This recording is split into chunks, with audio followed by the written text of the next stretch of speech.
A pauta que eu queria entrar, a gente sempre comenta aqui sobre uma matéria do Fantástico que fala sobre haters. Não sei se você já chegou Sim. a assistir. Eu queria saber o nome que se dá, se é uma doença, para esse hater que sente prazer em ver o outro muito debilitado com os comentários dele. Olha, eu acho que tem duas coisas. Eu acho que tem aqueles que são perversos mesmos. E existe um grupo hoje radical, não sei se você já ouviu falar nos celibatários involuntários. Celibatários involuntários é um grupo de homens que se definem como tipo assim, as mulheres não me dão bola, nós não temos as mulheres porque tem uma cambada de homem, como é que se diz, que ostenta, e elas não valem nada, elas só estão atrás de homens que possam dar dinheiro, interesseiros, e eles pregam que as mulheres sejam submissas, tenham leis muçulmanas. Sim, ouvimos sim falar, o Alberto Delisola comentou com a gente num episódio aqui. Sim. Isso. E isso está dentro de um grupo de pessoas que estão muito ligadas ao terrorismo. São pessoas, em geral, muito mal resolvidas. São pessoas adultos fracassados, que eu digo, que não chegaram a lugar nenhum e têm ódio de quem chegou. Entendi. Isso aí é um problema muito mais de uma geração, e cada vez está aumentando, porque você vê, hoje a geração de 30, 40 anos tem a opção de gente que ainda vive com pai e mãe, né, gente? Eu me lembro que quando eu tinha 19 anos, a gente não queria comprar o primeiro carro, a gente queria alugar o primeiro apartamento. Para a gente poder morar sozinho, para a gente poder batalhar, pegar ônibus, isso era uma coisa. Exatamente. Hoje em dia as pessoas 40 anos, não vou sair da casa do meu pai, não vou sair da casa da minha mãe. E ao mesmo tempo querem um emprego que dê a eles todo o conforto que eles têm na casa do pai e da mãe. O que é uma contradição. Totalmente contraditório, né? Muito. Exatamente. Exato. Porque enquanto eu te banco, eu mando em você, né? Sim. E muitos pais, tipo assim, se não tiverem, depois de aposentadoria, o controle de alguma coisa, não sabem o que fazer. Então, e tem uma geração de pais que, tipo assim, eu vou dar tudo para os meus filhos, que eu não tive. Gente, dar tudo para os filhos é apostar no fracasso como Sim. pessoa. Você está apostando que seu filho vai ser um fracasso. Nada.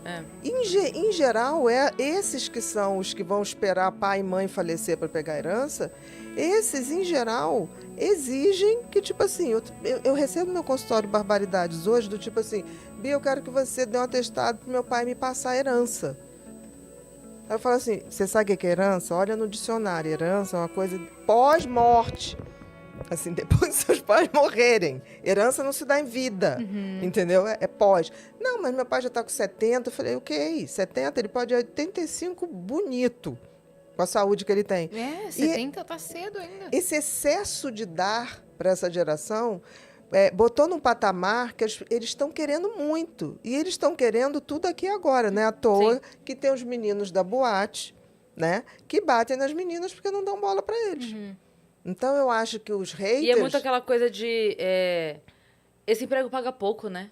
Tudo é pouco. Esse emprego paga pouco, não vale a pena. Exatamente. Ah, mas se eu fizer isso, aí... Mas também não faz o outro. Não. faz isso, mas também não faz o outro, mas também não sai. E aí você fica... Tá, mas e aí? O que vai ser, então? Sim. Não vai, porque ele já está esperando, já foi dito. Porque esse pai já falou, tipo assim, você vai ter o apartamento que eu já comprei para você já tem aquilo outro. Aí que loucura, né? Porque fica uma família que fica os filhos desejando a morte. Esperando a morte dos pais para começarem a vida. Exatamente. Que loucura. Então, E assim, que triste, né? E que triste. Pros dois. Pros dois lados. Pros dois lados. Porque, assim, eles não se tornam ninguém. E eu acho que os haters... pais não se tocam, às vezes. Não se tocam. Eu acho que os haters estão muito nesse aspecto de uma geração que não conseguiu explodir e ficou ali esperando o que eles têm direito, que eu acho tão engraçado, que tem pessoas que nunca fizeram nada e se falam, mas é o meu direito legal. Eu merecia. Não, eu mereci. Né? Como assim, pode ser até um direito legal, mas nem tudo que é legal é justo ou correto. Está na lei. Mas isso não quer dizer que seja a coisa mais ética do mundo. Você viver a vida inteira para receber um dinheiro que você não trabalhou por ele. Sim. Eu acho até que é moral, tá dentro das regras. Mas não sei se é ético, né?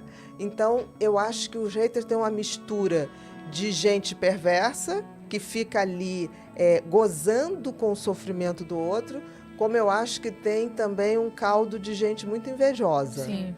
Eu Que é percebo... apenas invejosa, daí não é doença, né? Exatamente. É só triste pra É caralho. só mas triste, É triste de qualquer maneira. Eu percebo que tem muito uma situação que é assim... A pessoa quer ter aquilo que a outra tem, mas ela não tá disposta a pagar o preço que a outra pagou. Então, ela vê onde a pessoa chegou. Mas pra chegar lá, a pessoa ralou pra caralho. Mas não quero ralar pra caralho. Eu só vejo a sorte, né? Que é ótimo chamar de sorte. Sim, sim. Eu só vejo a sorte que a pessoa deu. Eu não vejo tudo que ela abriu mão, de tudo que ela trabalhou, quantas horas por dia ela se dedica, mas eu quero estar lá. Exatamente. Então é assim, ó. Eu tô aqui, a pessoa tá aqui. Pra eu chegar onde ela tá, dá muito trabalho.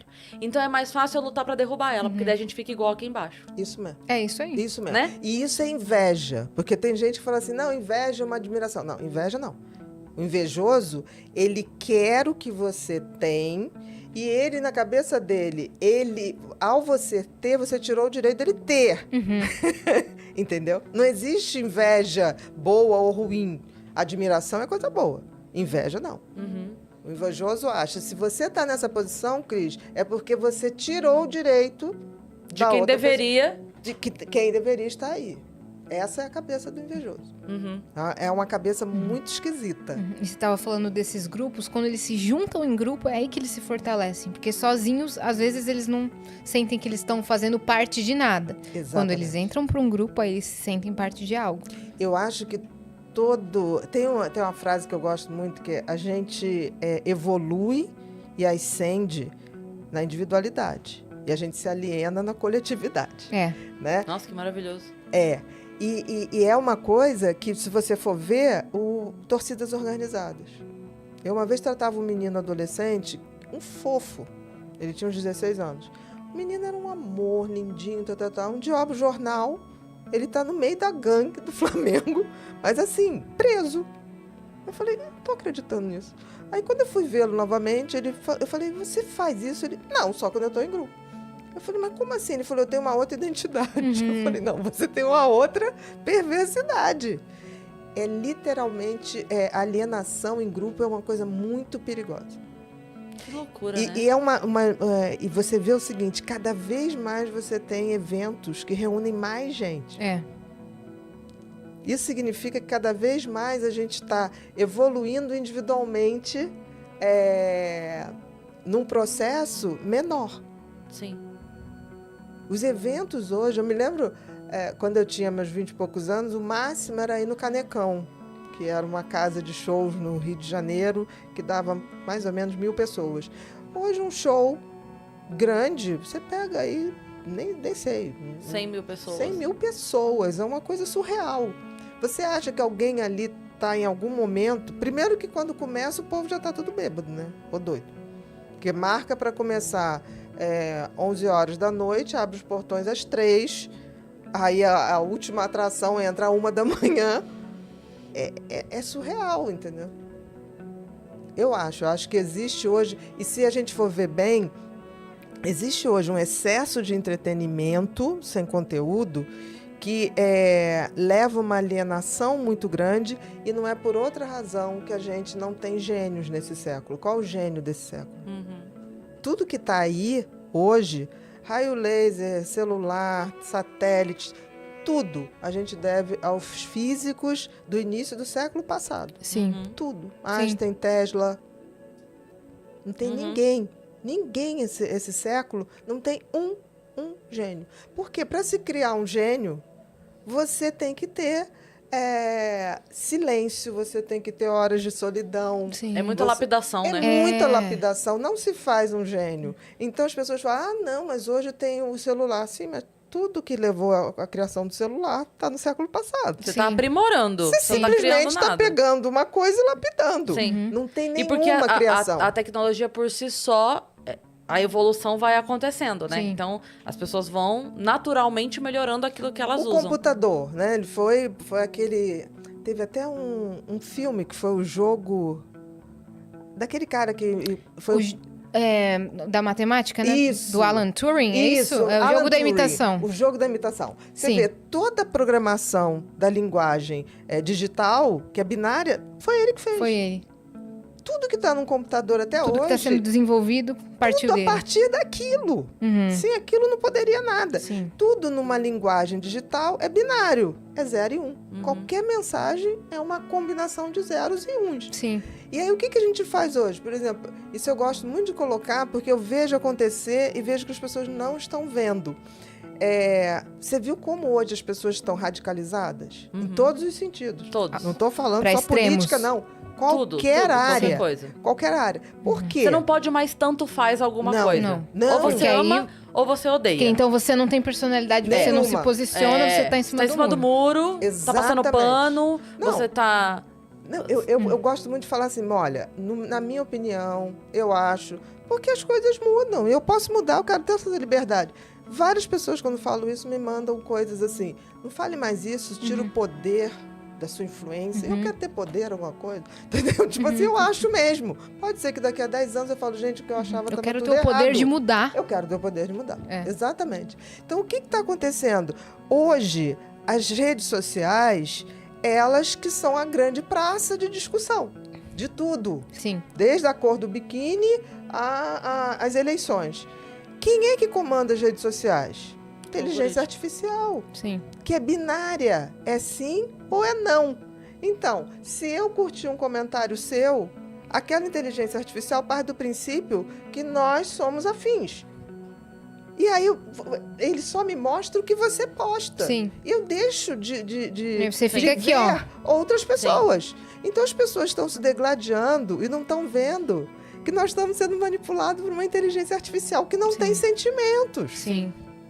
Totalmente. E a Não gente... sou contra as redes sociais. Nem a gente. Mas a gente Afinal, tem que ter... estamos todos utilizando uma. Exatamente. Mas a gente tem que ter a sabedoria Uhum. de, tipo assim, essa máquina, ela não tem sentimentos, né?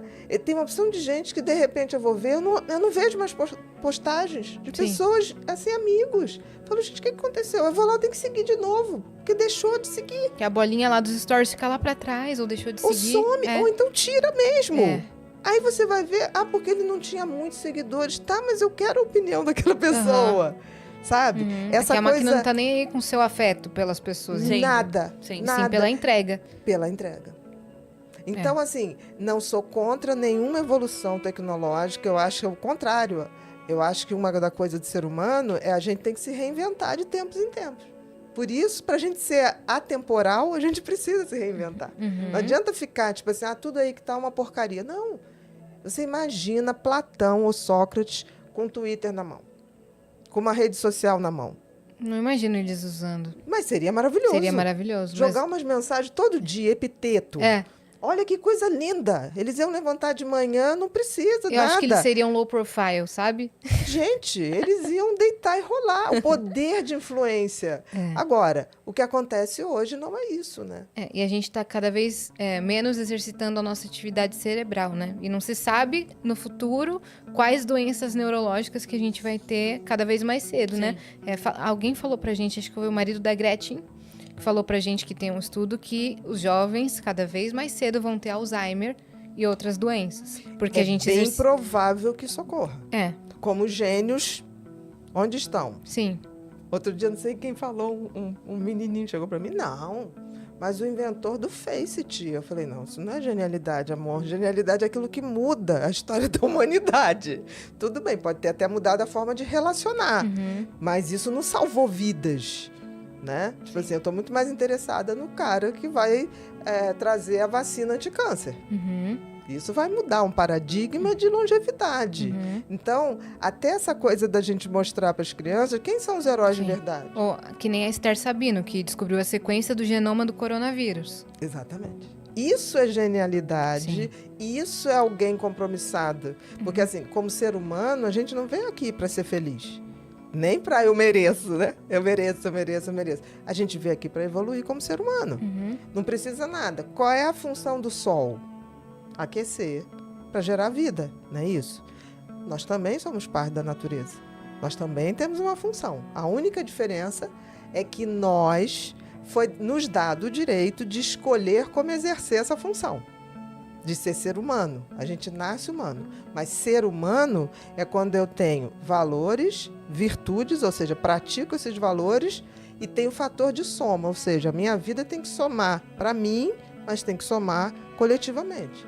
E isso é a função do ser humano. E a gente não tem exercido essa função. A gente está simplesmente humano. E você estava falando de solidão, cada vez menos também as pessoas estão conseguindo ficar sozinhas. É o que a gente estava falando de grupos. Sim. Mas as pessoas, por exemplo, na pandemia, muita gente surtou porque não conseguia ficar na própria companhia. Que foi essa questão da solitude, né? As pessoas solidão não e sabiam solitude. o que era solitude. A solitude é esse conforto. Por exemplo, quando eu escrevo, eu fico muito sozinha. E é fundamental para que isso ocorra. Eu só passo a dividir a minha escrita quando eu acabo e aí eu começo a dar para pessoas, amigos, assim, lê isso aqui, vê se está legal, lê isso aqui, quero uma crítica sincera. E de pessoas que vão ser sinceras. Sim. Né? Eu tive, a minha primeira empregada se aposentou na minha casa. E era muito interessante que eu falava assim, lê isso aqui, Vânia. Aí ela lia, eu falei, como é que tá? Ela falou, olha, eu não entendo muito, mas eu sinto que é bacana essa energia.